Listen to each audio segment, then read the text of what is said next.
Good morning વિદ્યાર્થી મિત્રો. સ્વાધ્યાય 1.1 અને દાખલા નંબર 2 સુધી આપણે જોઈએ. હવે જોશું દાખલા નંબર 3. દાખલા નંબર 3 ની અંદર બરોબર છે 3 પેટા મિત્રો આપ્યા છે. આ પેટા નંબર 1, પેટા નંબર 2 અને પછી પેટા નંબર આપણે 3 જોશું. તો નીચે આપેલા પૂર્ણાંકના અવિભાજ્ય અવયવની રીતે ગુસા અને લસા મેળવવાનું છે. પેલા અવયવ પાડવાના છે.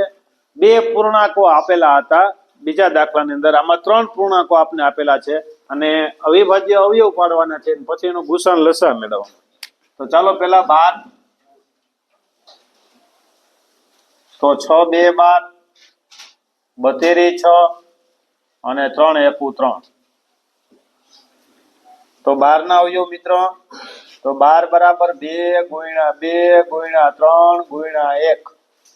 ત્યાર પછી 15 ના અવયવ પાડીએ.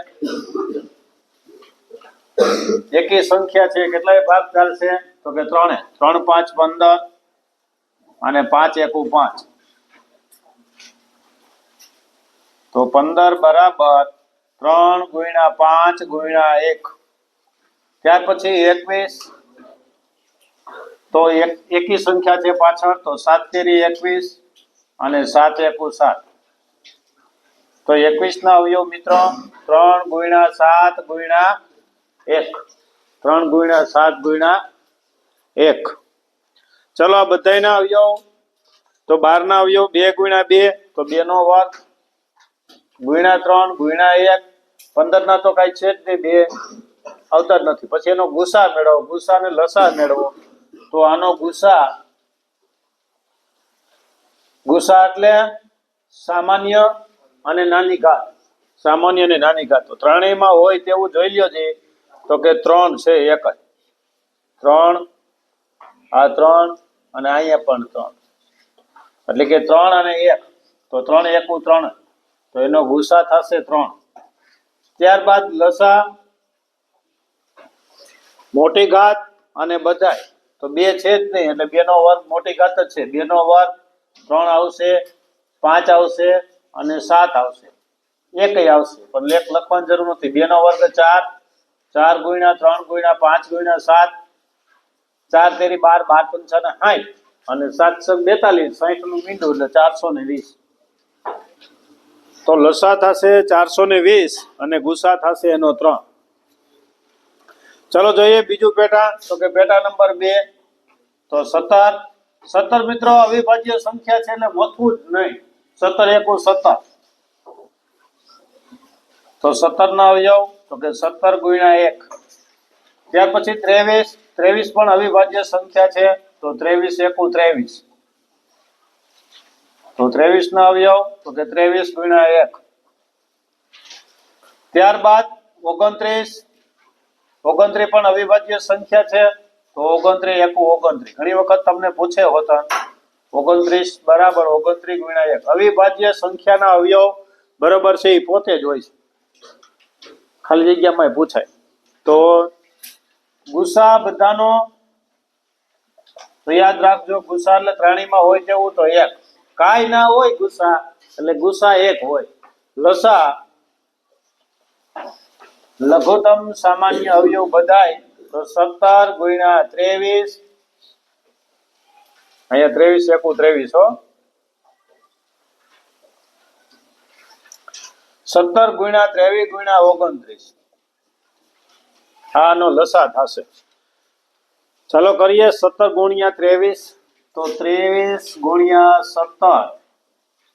1 3 2 7 21 2 7 2 14 ને 2 16, 1 6 ને 3 9, 2 ને 1 3, 391 અને એને ગુણ્યા 29. તો 0 2 એકુ 2, 9 2 18 વધી પડે 1, 3 2 6 ને 1 7, 9 એકુ 9, 90 81 ને 1 વધી પડે 8, 9 3 27, 27 3 30 ને 5 35. ચલો 9 2 ને 1 3, 8 ને 5 13 વધી પડે 1, 8 ને 3 11, 11339. 11339. તો એનો લસા થશે 11339. ગુસા મિત્રો થશે 1 અને લસા થશે 11339. અવિભાજ્ય સંખ્યાના ધ્યાન રાખજો. અવિભાજ્ય સંખ્યા હોય બરોબર છે, એનો ગુસા 1 હોય અને એના 17 ગુણ્યા 23 ગુણ્યા ઈ જ એના ગુણાકાર સ્વરૂપે જ એનો લસા મળે, એટલે 11,339. પેટા નંબર 3, દાખલા નંબર 3 ની અંદર બે પેટા જોયા. પેટા નંબર ત્રીજું જોઈએ મિત્રો, તો કે 8. ચાલો 8 ના અવયવ 2 ભાગાકાર છે 4, હજી 2 અને 2 એકુ 2. તો 8 2 ગુણ્યા 2 ગુણ્યા 2 એટલે કે 2 નો ઘન.